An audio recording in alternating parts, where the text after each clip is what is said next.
Señor presidente Álvaro Uribe Vélez, muy buenos días. Doctor Fernando, muy buenos días a usted, buenos días a su equipo de colaboradores y a todos los oyentes de la Hora de la Verdad. Señor presidente, nunca tuvieron más expectativa estas palabras suyas, porque usted es el hombre que orienta la opinión pública en Colombia. Aquí hemos presenciado unos acontecimientos que en otro lugar del mundo hubieran sido motivo de un escándalo que hubiera tumbado cualquier gobierno. No hay gobierno que resista esto, no hay sistema que lo resista. Y es que, presidente, empecemos por acá para seguir más adelante en cosas que pueden ser más escabrosas.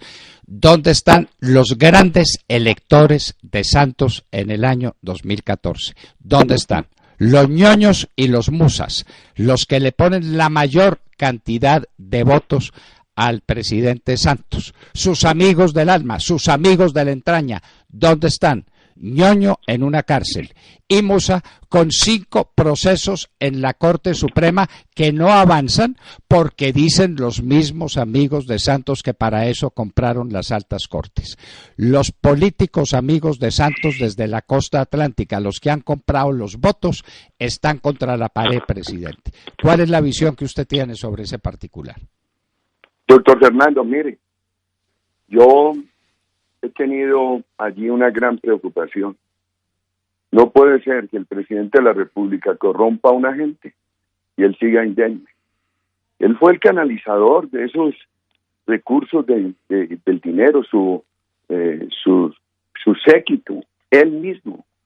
En ese desespero por ganar las elecciones fue los que canalizaron ese dinero.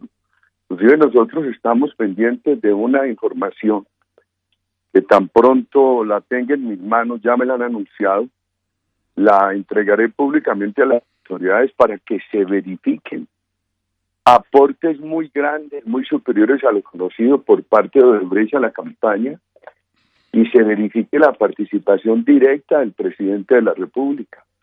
O sea que yo creo que grave lo que han hecho no solamente estos políticos, sino otros, porque esa compra de votos no se redujo a Córdoba, fue muy generalizada en muchas partes de Colombia. Da vergüenza la manera como se ha corrompido a la clase política. La verdad, yo digo cada rato, hombre, a mí me da fastidio eso, ver corbatas y vestidos nuevos comprados con plata del Estado. Y lo digo porque con toda la controversia que hay contra mí, yo no me he robado un peso del Estado. He manejado los dineros del Estado a lo largo de mi carrera pública escrupulosamente, y da rabia esta generalizada corrupción en Colombia. Aquí este gobierno le enseñó a la clase política que la manera de enriquecerse es a través de estos recursos del Estado. O sea que esto, que sancionen a los que sean, que al doctor Bernardo Elías, que en la Corte defina lo del doctor Musa Besaile, etcétera. Pero aquí hay un problema, doctor Fernando, muy generalizado, y que ha tenido un director de orquesta, la vanidad de Juan Manuel Santos. El propósito era ganar. Ahí sí se aplica la frase aquella de lo que el doctor Antanas Mocos injustamente me quiso aplicar a mí, del todo vale. Ahora sí que se aplica esa frase. Ojalá no se le olvide a aquellos que solían repetirla en Colombia por maltratar a un presidente que procedió con honestidad, como fui yo. Entonces, aquí hay un problema estructural muy grave. Enseñaron, doctor Fernando, a la clase política a enriquecerse con dinero del Estado. Pero no en cualquier medida, señor presidente. Aquí nos pasó por entre los dedos de las manos como si fuera agua que se filtrara. Nada menos que una bonanza petrolera de muchos miles de millones de dólares. Muchos, la mayor bonanza económica que tuvo Colombia en toda su historia. De eso no quedó absolutamente nada. Se la robaron íntegra. Es que no hablamos de centavos, presidente.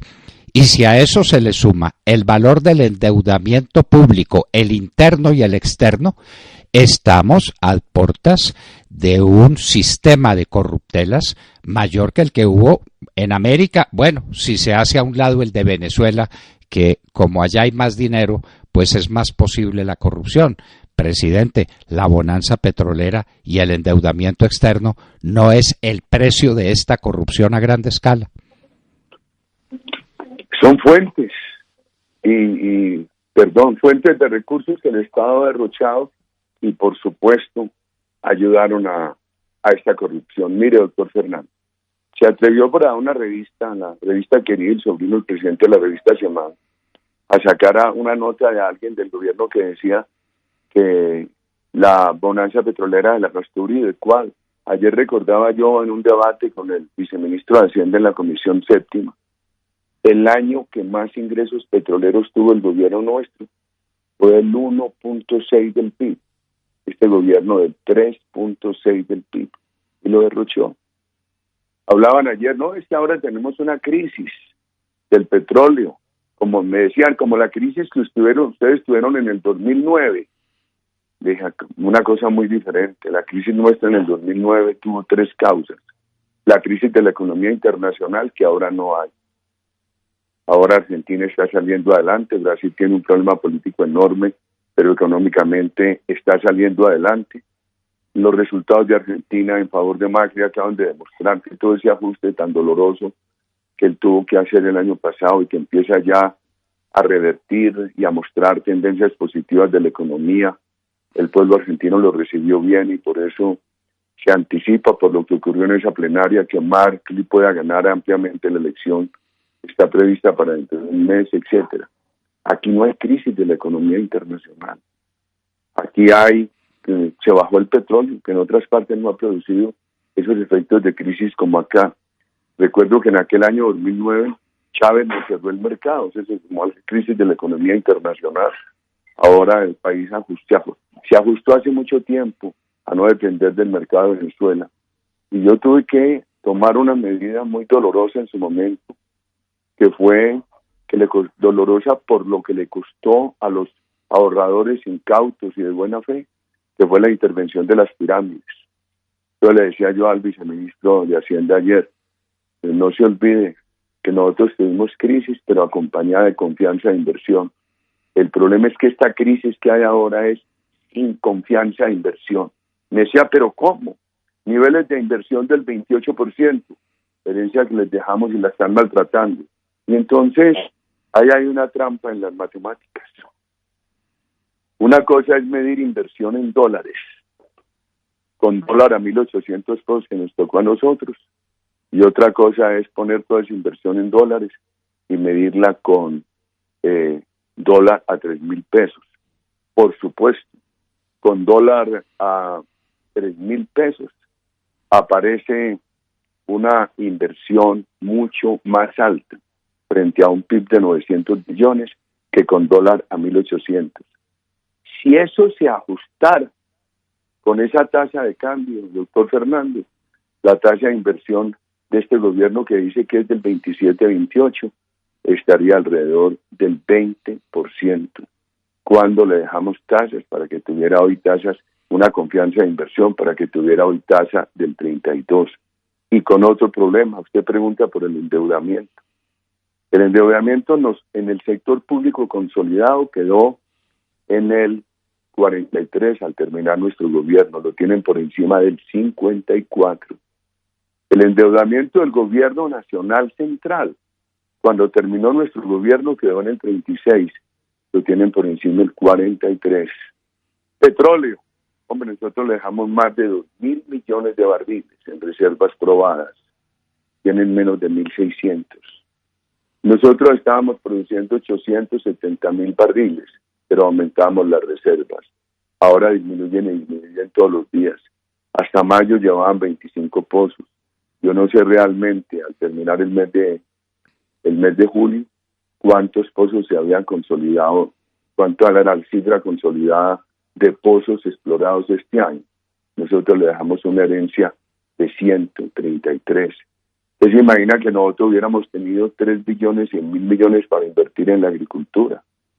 Que nosotros, tanto que se criticó Agroingreso Seguro, y fue bastante bueno para los agricultores colombianos, con un problema de 6 casos de corrupción que estábamos enfrentando.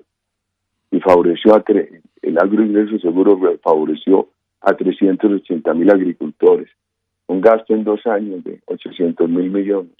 Ahora el gobierno se gastó desordenadamente, discrecionalmente, 3.100.000 millones en el sector agropecuario. ¿Dónde está esa plata? Un gobierno juicioso con esa plata transforma para bien al sector agropecuario de Colombia. Por eso mis compañeros, los 5 candidatos a la presidencia, están haciendo un gran esfuerzo mostrándole a los colombianos en todas las ciudades. Mañana lo harán en Manizales, pasado mañana en Pereira y el sábado en Armenia, el programa económico de un gobierno que dirigiera el Centro Democrático para recuperar a Colombia y ponerle freno a esta profundización de la crisis que nos puede llevar de los gobiernos por PROFARC, como el que tenemos, al gobierno FARC. Señor presidente, estamos hablando de la corrupción en el sector, digamos, administrativo de gobierno de la nación, que tiene las características gigantescas y demoledoras que usted nos acaba de explicar. Y falta que tratemos otros temitas que, si usted tiene tiempo y paciencia, lo haremos, como por ejemplo el tema de la industria, que se acabó, la acabó el contrabando. Pero vamos, presidente, a un tema que tiene conmovido al país y que tiene asombrado al mundo. Y es que está probado que esos políticos corruptos compraban sentencias de los magistrados de la Corte Suprema de Justicia. Hasta ahora hay 3 formalmente acusados, inclusive acusados desde los Estados Unidos. A 2 de ellos les quitaron la visa, no entendemos por qué no se la quitaron al tercero. Pero obviamente un presidente es un voto, un presidente de la Corte es un voto. Ellos tenían el compromiso de torcer la voluntad de los demás miembros de la Corte Suprema de Justicia, como lo hicieron. Esa corruptela de los magistrados Bustos, Ricaurte, Pacheco, no es un hecho de una gravedad sin precedentes en la historia de Colombia, y no demuestra que algo muy grave está pasando en las Cortes cuando se eligen los magistrados con la condición de que dicten sentencias en favor de lo que el gobierno disponga, como se está haciendo con los magistrados de la Corte Constitucional, flagrantemente, sin tapujos, sin esconderlo. Señor presidente, esta crisis de la justicia colombiana corrompida y recibiendo dinero por sus sentencias, ¿qué comentarios le merecen a usted? Pues Fernando, hombre, anoche examinando unos temas graves de Odebrecht, que estoy esperando que me lo entreguen ya formalmente para hacer la denuncia, alguien me decía, hombre, es que a usted tiene fama de peleador y eso le hace daño. No denuncie eso en la justicia, es suficiente con lo que está saliendo.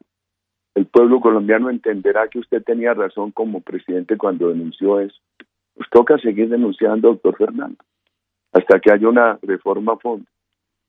Mire, me imagino que esto le pasó a usted en su brillante carrera de estudiante de Derecho y de profesor de Derecho.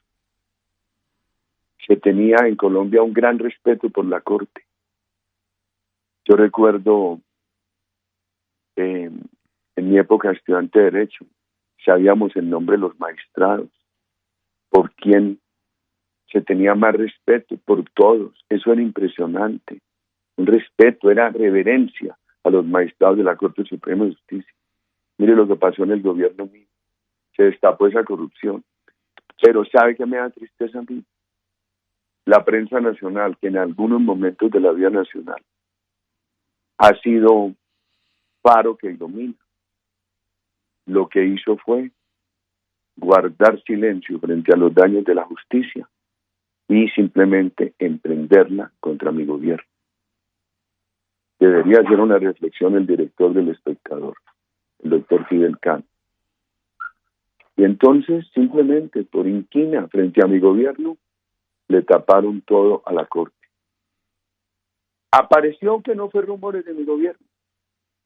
Aparecieron las grabaciones, donde, por ejemplo, un magistrado antioqueño decía que había que tumbar a Uribe.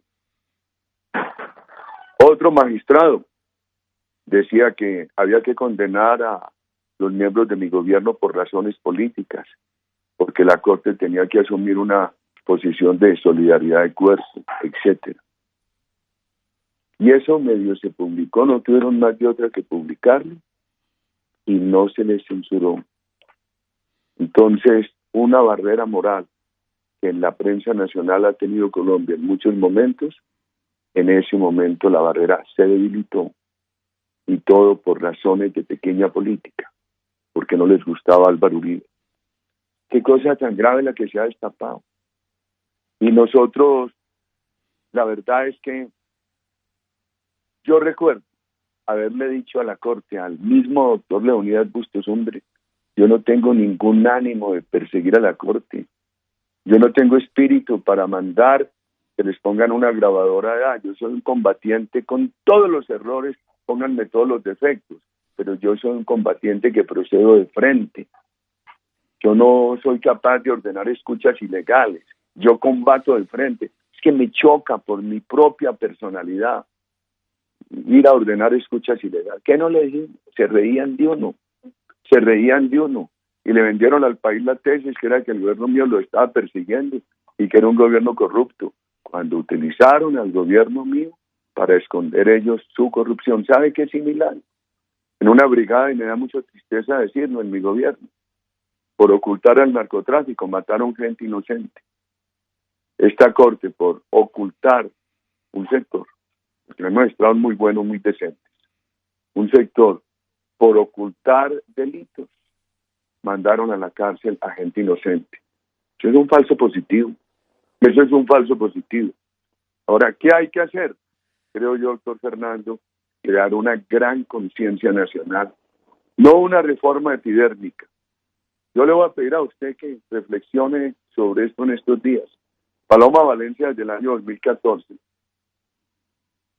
presentó una propuesta para que los magistrados lleguen ya a una edad madura, 55, 60 años, que tengan una vida curtida en la academia y en la judicatura, y lleguen allí como un premio para que en la plenitud de la madurez le hagan el mejor aporte a la justicia, y que no lleguen allí con tentaciones de utilizar la alta corte para su beneficio personal. La verdad es que yo creo que esa reforma puede servir, pero además una sola corte. Un problema que hay en la corrupción es la invisibilidad de los responsables, como en el asesinato. A mí me demostró el gobierno que solamente cuando uno visibiliza a un delincuente, las autoridades empiezan a perseguir. Una vez en Los Llanos me dijeron, hombre, usted viene aquí cada 8 días, está perdiendo el tiempo, aquí hay un delincuente que no lo persigue. Me dije, ¿quién es? Y me dijeron, el Loco Barrera. Pregunté, me dijeron, sí, efectivamente. Ese día le hablé a la opinión pública y le dije a las fuerzas militares, en público y en privado, aquí hay una información muy seria, aquí hay un delincuente a quien conocen con el alias del Loco Barrera, ruego perseguirlo. Ese día lo visibilizamos, ese día se le acabó esa garantía para la impunidad que es el anonimato. Los colombianos no saben cuántas cortes hay por la multiplicidad, ni quiénes son los magistrados. Una sola corte de gente mayor, con un gran recorrido en la jurisdicción, con un gran recorrido en la academia, de magistrados relevantes. Hombre, yo recuerdo al doctor Barrera Domínguez, al doctor José Alejandro Bonivento, al doctor Horacio Montoya Flores, era mi profesor de sucesiones. Esa emoción que le daba a uno, que un magistrado de la Corte Suprema de Justicia le diera clase, hombre, lo que uno sentía como estudiante de Derecho, el respeto, etcétera. Y seguiría uno, el doctor Lisandro, que era magistrado auxiliar. Y estoy recordando, Horacio Montoya fue de los asesinados en esa tragedia de 1985, etcétera. Uno quisiera una corte, una sola, con magistrados mayores, antecedidos por esa gran carrera académica en la jurisdicción, y que sean conocidos y admirados por el país. Está bien que un país critique al Ejecutivo, está bien, pero un país debería todo mantener una unanimidad sobre el máximo órgano de justicia. Esa es una premisa del Estado de Derecho y se le ha hecho un daño. Señor presidente, cuando uno habla de la justicia en Colombia tiene que tener un punto de partida. Nosotros hemos propuesto el sacrificio de los magistrados de la Corte, que a sabiendas se jugaron la vida para cumplir su deber. Lo de 1985 no fue una casualidad. Ellos se sabían amenazados, se sabían perseguidos, y perseguidos por la mafia del narcotráfico. Y prefirieron la muerte al deshonor, a la desvergüenza de una sentencia acomodaticia en el tema de la extradición de esos bandidos al exterior. Y usted tiene que recordar los nombres de esas personas, los magistrados de la Sala Constitucional de la Corte Suprema de Justicia de entonces. 4 magistrados: Medellín, Gaona Cruz, Ricardo Medina Moyano, quien fue mi profesor, Alfonso Patiño Rosselli. Se sacrificaron y de paso sacrificaron a sus compañeros sin saberlo. ¿Qué se iban a imaginar? Que las amenazas contra ellos iban a ser extensivas a las demás. Usted recuerda las palabras de la magistrada Fanny González Franco: a las puertas de la muerte. Eso debiera estar con letras de bronce en todos los estrados de la justicia colombiana, en las cortes o la corte si fuera una sola como usted propone. De allá venimos, presidente. Venimos de unos magistrados que prefirieron la muerte al deshonor. Y ahora lo que tenemos son unos magistrados que venden sentencias. Presidente, ¿qué pasó? Pues que en la Constitución del 91 organizaron las cosas de manera que la fuente de nombramiento, de elección de los magistrados es el Congreso de la República. Luego le pasamos la corrupción de la clase política al sistema judicial colombiano y tenemos un problema que es insoluble. Aquí se negocian las tutelas, aquí se negocian las sentencias, aquí se engaveta la gente, presidente, el famoso engavetamiento. Usted tiene un hombre como Luis Alfredo Ramos engavetado desde hace tiempos. Yo estoy engavetado hace 13 años, no me importa, me tiene sin cuidado, pero presidente, ¿será eso posible? ¿Será eso admisible? Cuando los magistrados quieren condenar sin tener razones, engavetan, presidente. La crisis de la administración de justicia es de unas dimensiones colosales. Usted sabe que hay juzgados o ha habido juzgados. Hace tiempos no tengo noticia directa, pero la tuve muchas veces, de negociaciones de las tutelas. ¿Cuánto vale una tutela de salud? ¿Cuánto vale una tutela de pensión? Todo tiene precio, las conciencias están en precio. Y eso se conecta con un fenómeno corruptor que está acabando el país, que es el fenómeno del narcotráfico, presidente. Usted se batió contra el narcotráfico como un león, usted lo derrotó, usted lo tenía metido en la selva corriendo como una sabandija, y eran los bombardeos, y era la fumigación aérea, y era la extradición de esos bandidos, y era la extinción de dominio que les quitábamos los bienes en término de 6 o de 8 meses. Presidente, y ahora el narcotráfico es dueño del país otra vez y la minería ilegal se tomó el país y el 90% del oro que exportamos es oro ilegal. Presidente, aquí hay un tema moral que hace invivible la República, ¿o será exageración decirlo? No, doctor Fernando, muy gracias. Y súmele a eso lo siguiente: lo único que está creciendo en la economía es el narcotráfico, la minería ilegal y la corrupción. Yo fui a visitar a un inocente, a Sabas Pretel. Inocente, y anoche hablaba de otro inocente, Luis Carlos Restrepo, víctima de todo esto. Y le pregunté al doctor Sabas Pretel: bueno, usted en medio de este dolor, enseña aquí. Él le ha estado enseñando a un poco de gente de la Armada, etcétera, y estudia. ¿Sí? ¿Usted ve algún elemento que pueda hacer crecer la economía en los meses que vienen? ¿Sabe qué me dijo?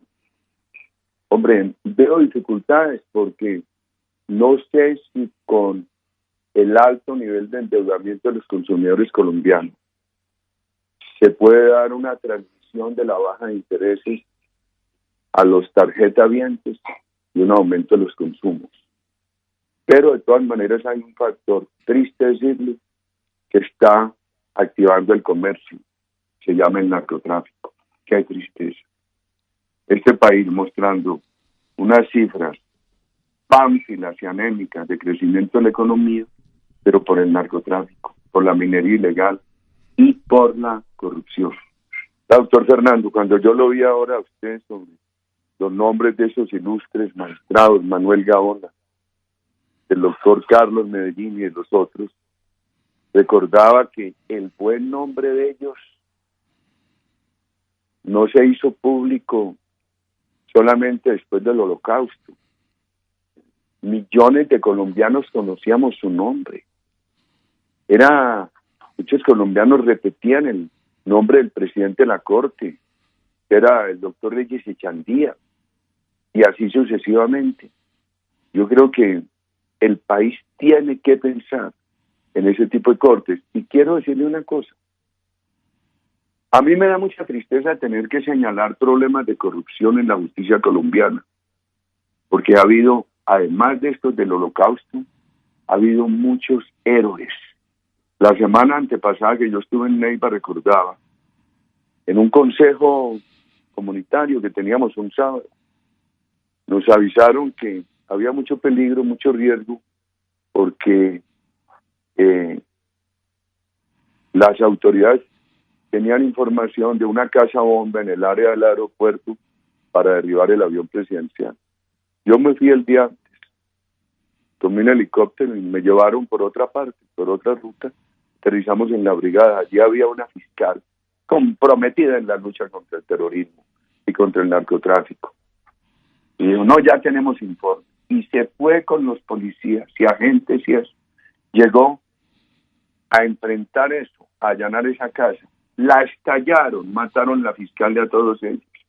Cuando uno ve tantos héroes de la justicia, dice, no hay derecho a que haya corruptos.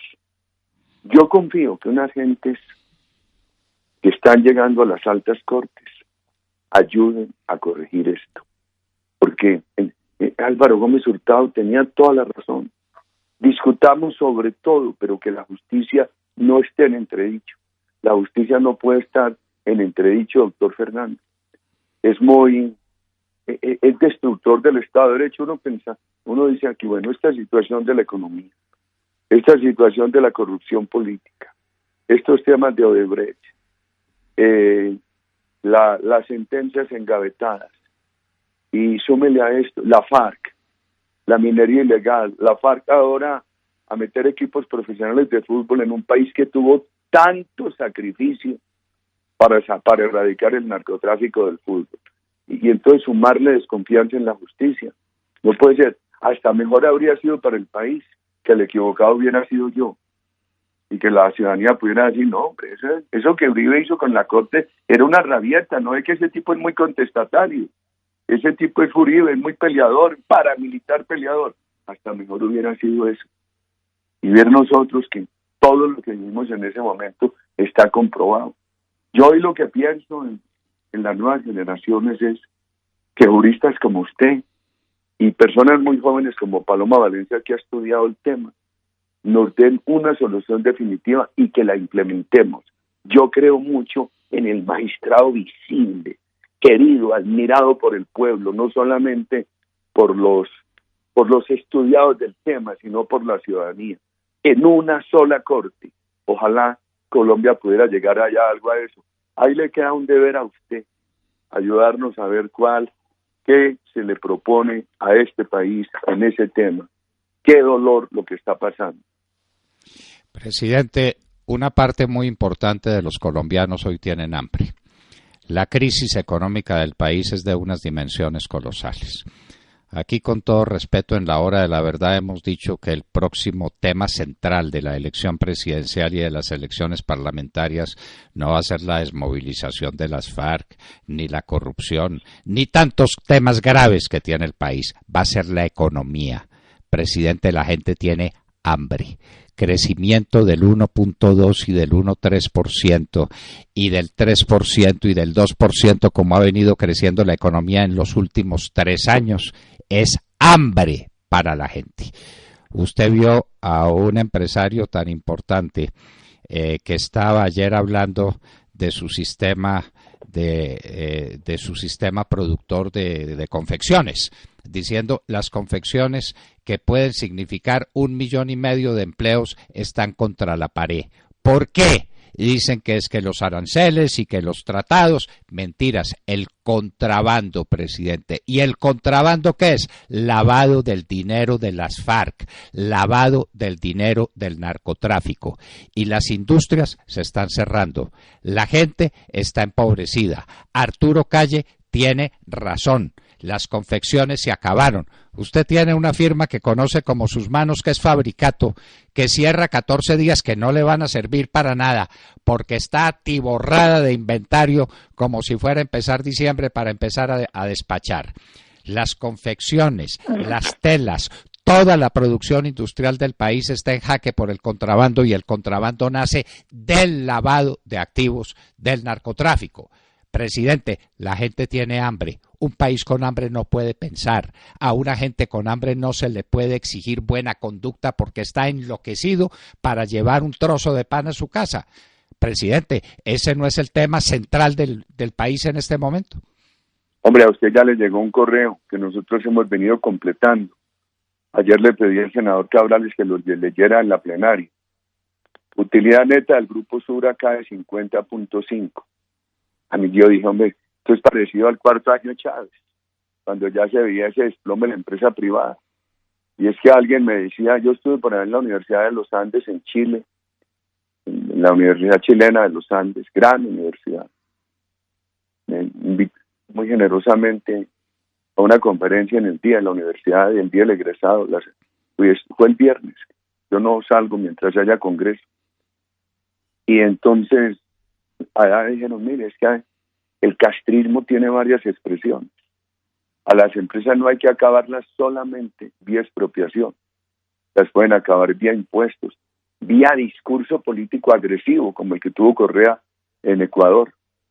Entonces, lo que le voy a leer, que seguramente a usted le ha llegado parte, a mí me recuerda cuando ya empezó ese desplome en la economía venezolana, pero Chávez lo tapaba porque tenía mucha plata de petróleo. Entonces se cayó una cementera e importaba cementos. No le salía una cosecha de maíz por la expropiación de la tierra, importaba maíz. Mermaba el hato ganadero, importaba carne. Mientras tuvieron esa chequera para importar entre 40 y 60 mil millones de dólares al año, disimularon la caída de las empresas. Aquí va a ser muy difícil. Utilidad neta del Grupo Sura cae 50.5. Utilidad de Cementos Argos, una caída enorme. Confecciones de Colombia se acabarán en el 18. Caracol Radio. Empresa de Teléfonos de Bogotá reportó pérdidas por 113.439 millones en el primer semestre, la que tiene que vender Peñalosa para hacer inversiones en Bogotá. Por primera vez, Colombia Moda no logró someter negocios. Suspenden 700 contratos a mineros de Segovia y Remedios. Ganancia neta de Colombina, gran empleador del Valle del Cauca, 41.9. Ganancias, bueno. Oiga esta que bien me preocupa. Oiga esta, la MIPYME. Las MIPYMES contrajeron su producción 21% durante el primer semestre. Y esta mañana, ahí lo publiqué en Twitter, me llega el informe del desfinanciamiento de los subsidios de energía eléctrica, lo que puede acabar con todas las empresas de energía, como acabó el gobierno Kirchner con las empresas de energía en Argentina, que apenas las está recuperando Macri. Qué difícil. Entonces usted dice con toda razón, el problema es la economía. Pues, ¿sabe qué le oí decir al presidente socialista Ricardo Lagos en Chile? El tema es el crecimiento, lo demás es música. Es que esos incentivos tributarios que están en el gobierno que usted y yo compartimos, no eran para darle regalo a los ricos. Como aquí dijeron, hombre, que a mí me diga eso el doctor Robledo. Yo respeto al doctor Robledo. Él me critica por mis ideas económicas y sociales, tiene un punto de vista diferente, pero es un hombre con quien se puede discutir y hemos tenido una relación respetuosa para confrontar puntos de vista.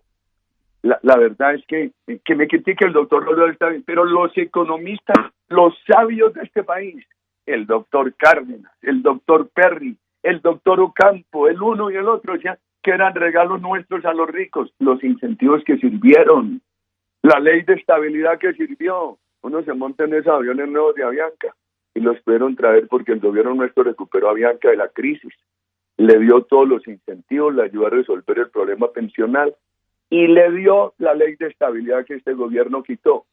Entonces, ¿eso acaso fue por ahí de una escuela económica de la improvisación? No, que detrás de eso estaba Juan Luis Londoño, Hernán Echavarría Olózoga, Carlos Manuel Echavarría Olarte, empresarios excelentes, pero que tenían la doble condición, generadores de empleo y de riqueza, y al mismo tiempo, doctor Fernando, con un gran bagaje académico. Los dos eran del London School of Economics, y Juan Luis Londoño, doctor en Economía Social de la Universidad de Harvard. Y este gobierno, que recibe esa buena herencia, que puso a cambiar las fórmulas y las destruyó. Y mire a lo que vamos llegando. Entonces, un aparato productivo destruido en los años esos en que destruyeron al sector exportador, porque dijeron que los apoyos del gobierno nuestro a los exportadores para compensar la revaluación eran corrupción. Yo recuerdo que le dije a muchos empresarios, hombre, estudien, porque nosotros tememos que cuando el dólar se encarezca por el mal gobierno, el sector exportador va a estar tan debilitado que no va a poder exportar. Se ha dado, doctor Fernando. Y entonces súmele a usted ahora lo del contrabando por el narcotráfico. Claro. Si necesita un gobierno que llegue, baje impuestos, dé estabilidad, suba el salario mínimo, así le choque mucho al doctor Perry, porque aquí hay que ayudarle a las empresas a que retomen un camino de fortalecimiento vía bajar impuestos y dar estabilidad. ¿Por qué hay que dar estabilidad? Porque, ¿para qué me bajan impuestos hoy? Van a creer que voy a invertir porque me bajaron impuestos hoy. No, yo por eso no invierto, me lo suben mañana. Baje impuestos y dé estabilidad. Y algunos dicen, eso no se puede por el déficit fiscal, los compromisos con la FARC. Modifique acuerdos. Y mientras más nos demoremos para recuperar confianza e inversión, peor el déficit fiscal, doctor Fernando. Pero hay que irnos al otro lado, la afectada capacidad de consumo. Por eso, suba el salario mínimo por una vez significativamente. Que muchos colombianos no ganan el salario mínimo, pero es el punto de referencia. Aquel que trabaja unas horas y no le pagan sino el 60% del salario mínimo, si suben significativamente el salario mínimo, tienen que subir significativamente el pago de esas horas, etcétera. ¿No les parece que eso es populismo? Populismo no, eso es enfrentar el dolor que estamos sintiendo en las empresas y en las calles de Colombia. Doctor Fernando, pusieron a la gente arrocera a sembrar gran cantidad de arroz y hoy están arruinados. Pregúnteles en el Casanare, en el Tolima, por lo que está valiendo el arroz. Entonces se necesita un gobierno con liderazgo que le diga, vea, aquí hay este incentivo de almacenamiento, como el arroz que compra un molinero, no lo va a vender ahí mismo, sino lo que tiene que ir a almacenar para irlo sacando al mercado a medida que lo necesiten los consumidores. Aquí el gobierno le da este incentivo de almacenamiento. Eso sí, molinero me le paga un precio equitativo a los productores. Ayer me llaman los del maíz, ahí vamos a pedir que los oigan la plenaria del Senado del próximo martes. Les están ofreciendo por tonelada de maíz blanco con un gran nivel de secamiento a 650,000 pesos. Con eso pierden plata. Entonces un país que empieza a tener hambre en los consumidores y una producción asfixiada, doctor Fernando. Mire, un gobierno que tenga una política articulada con 3.100.000.000.000 invertidos en el agro, que lo tuvo este gobierno de la bonanza que le dejamos, hubiera transformado el agro. Yo sinceramente creo que el país merece buen manejo. ¿Sabe qué me entusiasma a mí? Estos 5 candidatos que nosotros tenemos formados en la lucha, en la oposición. Eso de Medellín el lunes fue muy bueno, en las calles de Medellín, hablando con los ciudadanos que de la salud, del empleo, de la industria y de la seguridad. Entonces me preguntaba una señora, Ay, pero es que no sabemos tú hacer el programa que tienen, señora. Lo sacamos en las redes sociales y cuando nos saque el doctor Fernando Londoño, pónganle cuidado a eso. Porque aquí hay un programa muy serio que está en construcción con todos estos candidatos, que empieza por el rescate de la credibilidad en el país. Y entonces el esfuerzo que hay que hacer es difundirlo. Mañana estaremos con la ayuda de Dios en esa gran ciudad de Manizales en el tema de educación. Tan extenso, doctor Fernando, me da pena. Pero es como cuando uno lee. Entonces, cuando uno tiene como un tapujo y se lo quitan, y entonces uno tiene, entonces le quitan la tapa y uno tiene un poco de cosas que decir, me da pena con usted. ¿Cómo qué pena, presidente, si están nuestras redes a reventar? La gente está pendiente de lo que usted dice, porque, presidente, la gente de este país necesita una esperanza. La gente está dolorida. Esas cifras que usted dio se complementan con muchas otras. Argos bajó sus utilidades en 85%. Usted no dio la cifra, pero se la doy. 85% bajó las utilidades Argos. Y el problema de la cartera mala en poder de los bancos, esa es una bomba atómica. Las compañías que llaman en general de financiamiento comercial, las leasing, las factoring, las fiduciarias, por primera vez perdiendo plata en ¿cuántos años? Esa es la antesala de una crisis financiera. Porque la gente no tiene con qué pagar lo que debe, presidente, porque intereses del 32% anual con inflación del 4% son intereses confiscatorios. Aquí no hay política económica y el déficit fiscal está en el 4%. Yo me acuerdo las prédicas suyas y de Junguito en el Consejo de Ministros diciendo es que no nos va a tolerar el Fondo Monetario Internacional un déficit del 3.5%.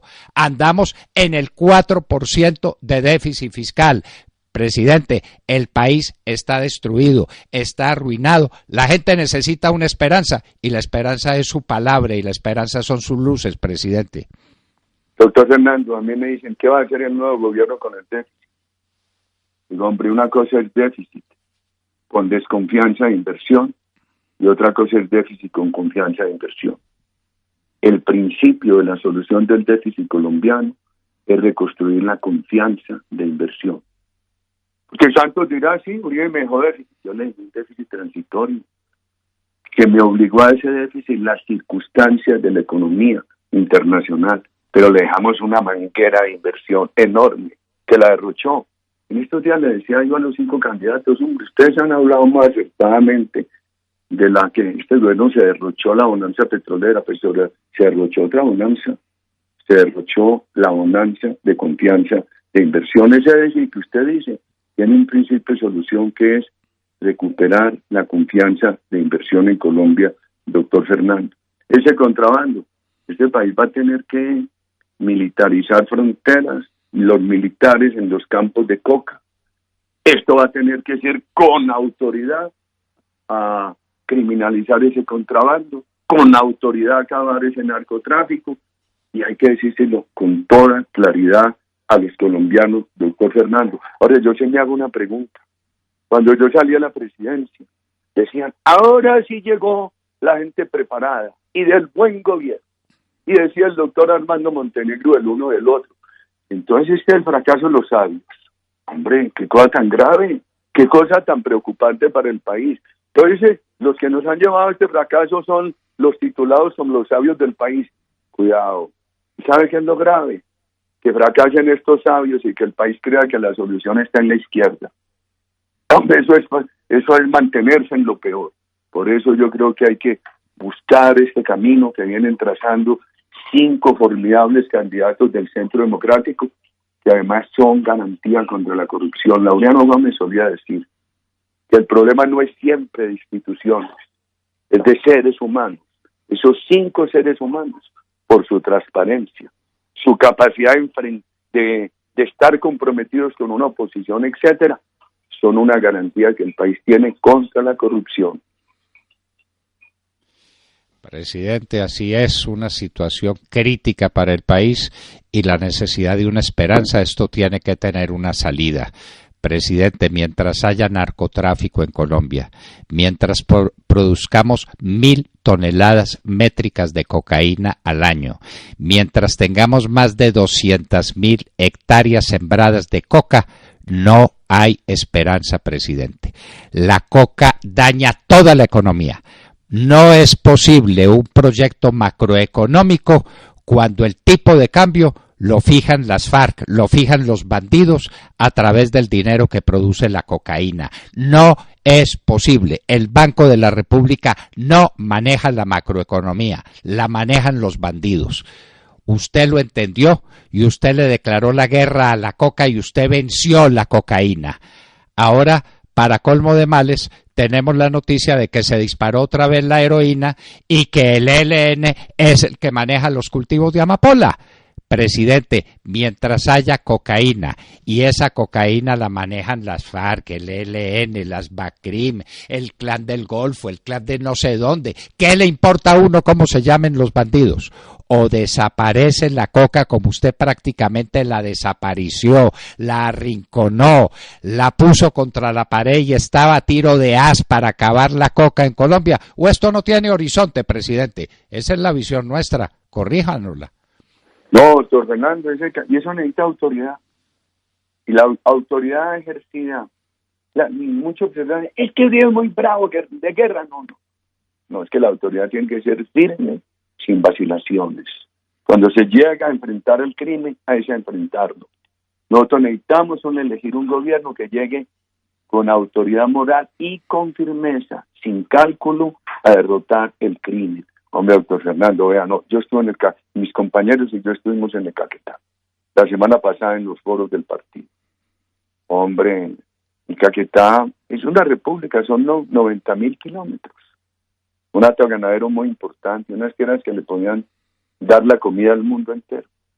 Hombre, a la gente le cobran plata por litro de leche que produce y ya le subieron a 25.000 pesos la cuota por cabeza vacuno al año. ¿Quién? La FARC. Y ahora la FARC está cobrando a las transacciones inmobiliarias. Y entonces una señora que trabaja en un puesto muy importante del actual gobierno, en el Senado, me dice, sí, mi papá tiene una finquita allá, con eso nos educó, y le tiene que pagar a la FARC. Lo que ustedes dicen es verdad. Y mi papá me lo corrobora. Hombre, entonces aquí no hay sino un discurso de paz y un engaño. Y cuidado con lo de Brecht, porque sabe que han encontrado los corruptos, doctor Fernando. Han encontrado que el que se pegue el discurso de la paz es como ponerle una alfombra a la llaga de la corrupción. Para que a uno no le digan corrupto, péguese el discurso de la paz. Entonces se roban a Capricorn y se roban la liquidación de Saludcop. Y les dan, es que eso es lo otro. Sí, nos quedamos en la platicada de Brecht. No nos quedemos en Musa Bestaine, Bernardo Elías, en Bernardo Elías. Sí, no nos quedemos en el ¿dónde está la plática de Capricorn? ¿Y a dónde están los contratos de la liquidación de Saludcop? Eso sí, se roban eso, consentidos por el gobierno, pero enseguida el discurso de la paz los pone como héroes. Y el discurso de la paz es la alfombra que tapa la llaga de la corrupción. Como quien dicen, no, yo me pego en la paz, entonces con eso no me dicen corrupto, y con eso puedo tapar la corrupción. Muy grave. Pero ahora estamos en la lucha, doctor Fernando, desde que Dios nos dé energía, y usted da un ejemplo, ahí estamos en la lucha todos los días para enfrentar estos problemas y con paciencia al interior del partido, a ver cómo con su ayuda y la de tantos buenos colombianos podemos llegar a soluciones de tener una buena lista de Congreso, que le dé al país toda la tranquilidad, que esta bancada del Congreso ha sido muy seria y muy cumplida. Yo les decía, decía un crítico mío en Medellín, en el Parque Boston, cuando terminábamos la maratón democrática el lunes día de fiesta, me decía, pero poneme esta bancada del Congreso. Esta bancada no tiene corrupción, no tiene mermelada, no tiene gabelas, ha trabajado intensamente, es cumplida. Me decía, hombre, se lo tengo que aceptar, no nos podemos equivocar en eso, y es un momento de pensar con muchas dificultades, a ver cómo salimos adelante. Usted y los oyentes me tienen que perdonar ser tan extenso, pero es que en otra parte no me habrían dado sino ya 30 segundos para cada pregunta. Le agradezco. Presidente, todo el tiempo que usted tenga es poco para darle una esperanza al país, para levantar el tenor moral de la República. Usted sabe lo que significa para Colombia, de manera que el tiempo, que es oro, cuando está a disposición suya, es mucho más que oro, es justicia y es esperanza, presidente. Doctor Fernando, muchas gracias a usted, a todos sus compañeros de la hora de la verdad y la paciencia de los oyentes. Y, hombre, que Dios nos ilumine en esta tarea. Qué momento tan difícil de la vida nacional. Muchas gracias, doctor Fernando. Buen día y estamos en la lucha.